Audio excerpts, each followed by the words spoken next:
Oke, menurut data Riskedas, riset kesehatan dasar, pada tahun 2018 Indonesia mengalami 20,18% tingkat obesitas dini. Maka dari itu saya coba membahas tentang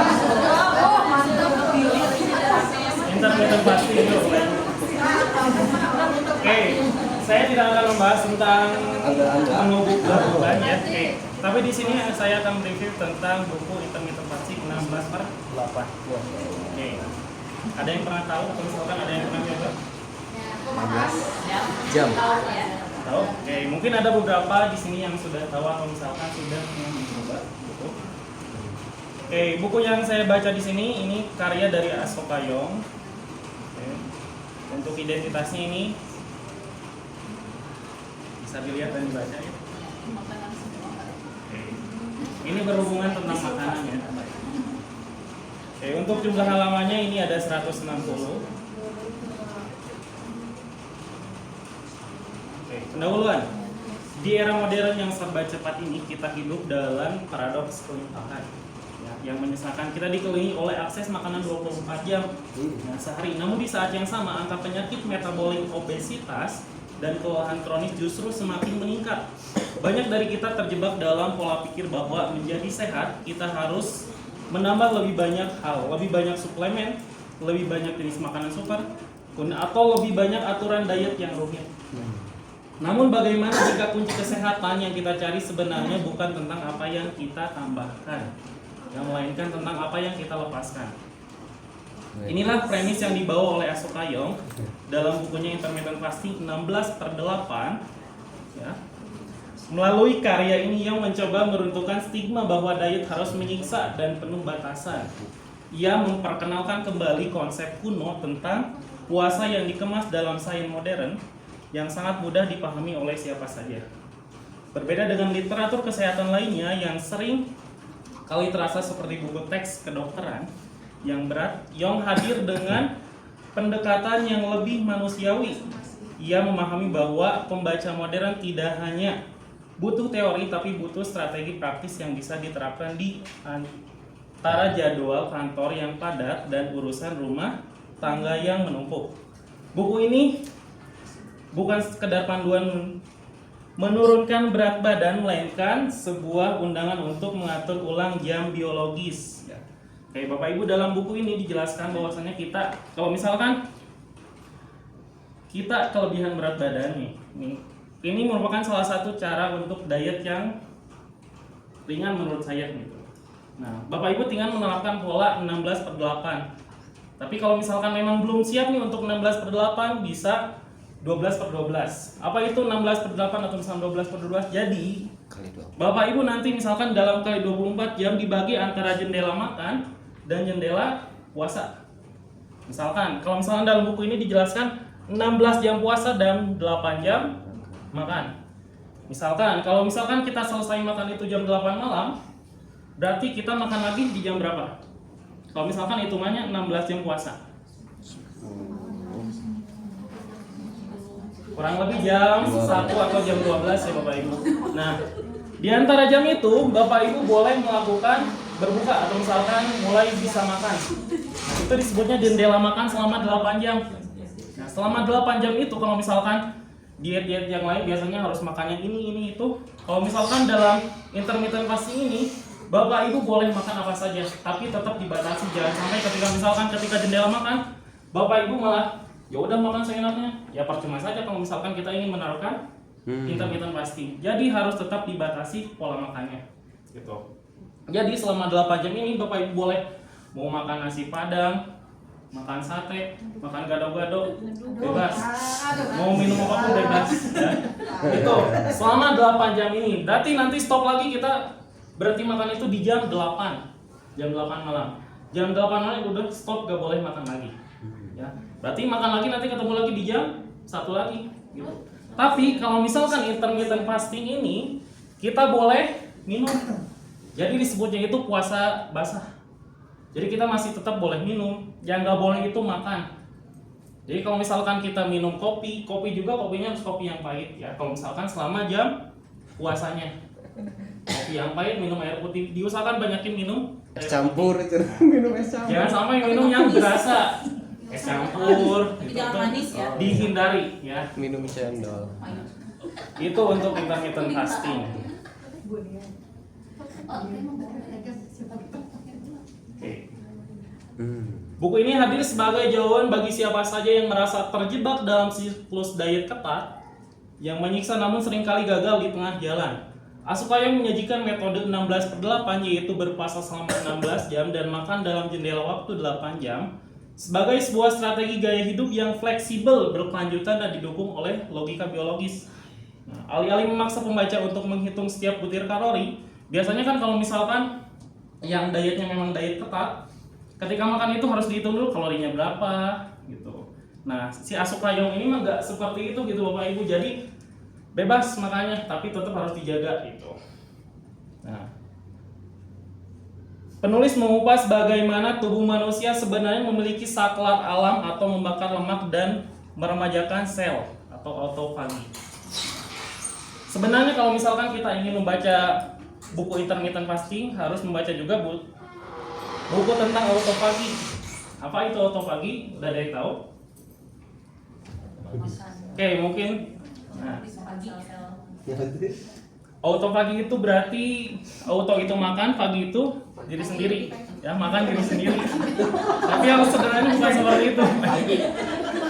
Oke, autofagi ini di mana proses sel memakan sel lagi, ya. Jadi selama kita puasa 16 jam itu, sel kita kan pasti butuh asupan.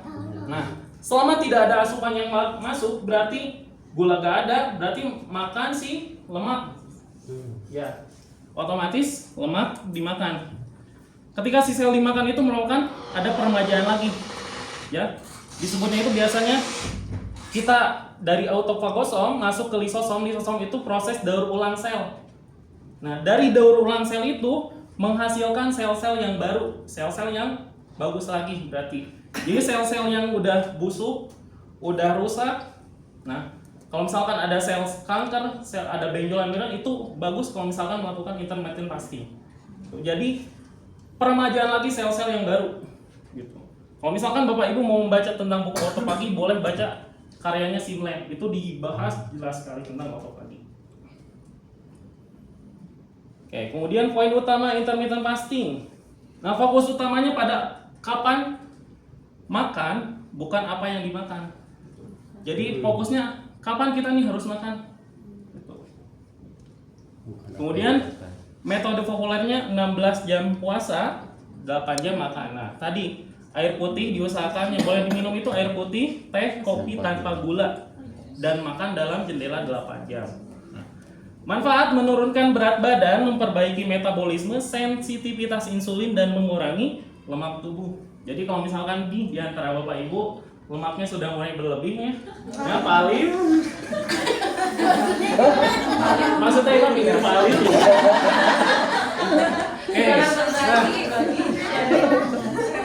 Nah, cara kerja intermittent fasting ini saat puasa tubuh kehabisan gula dan membakar lemak sebagai energi. Nah, tetap konsumsi nutrisi seimbang dan jam makan.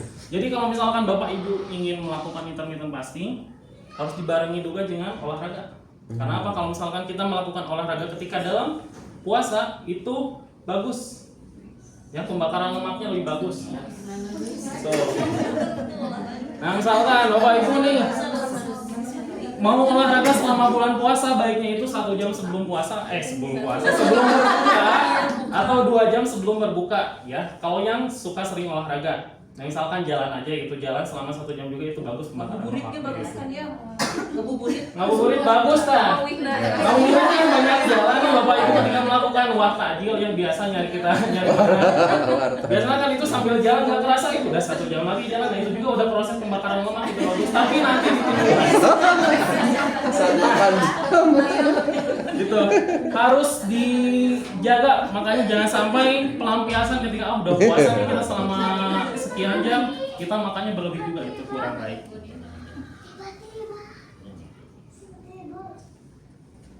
Oh iya, satu lagi. Bedanya sebenarnya kalau misalkan kita umat muslim ya, sebenarnya kita udah mempraktekkan intermittent fasting sebenarnya. Gitu. Tuh. kita mungkin sudah terbiasa dengan puasa selama 12 jam gitu Bapak Ibu. Jadi sebenarnya ini perkembangan dari budaya barat ya, dari barat. Kalau misalnya kita umat muslim pasti sudah terbiasa. Kalau misalkan puasa Ramadan itu disebutnya itu puasa kering. Kalau misalkan Id ini puasa basah. Kalau puasa kering kan kita nggak boleh minum, nggak boleh makan selama 12 jam. Kalau misalkan Id ini kita masih boleh minum, tapi tidak boleh makan.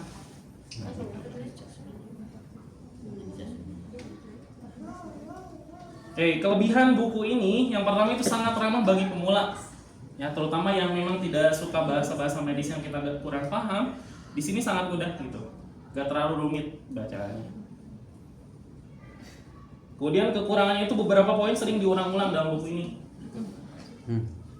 Oke, sedikit agak membosankan kalau misalkan memang kita gak paham dalam satu. Oke, kesimpulannya buku Intermittent Fasting 16/8 karya Sukayong ini berhasil membuktikan bahwa untuk menjadi sehat, kita tidak perlu memiliki gelar sarjana biologi atau menghabiskan waktu berjam-jam menghitung kalori di depan timbangan makanan.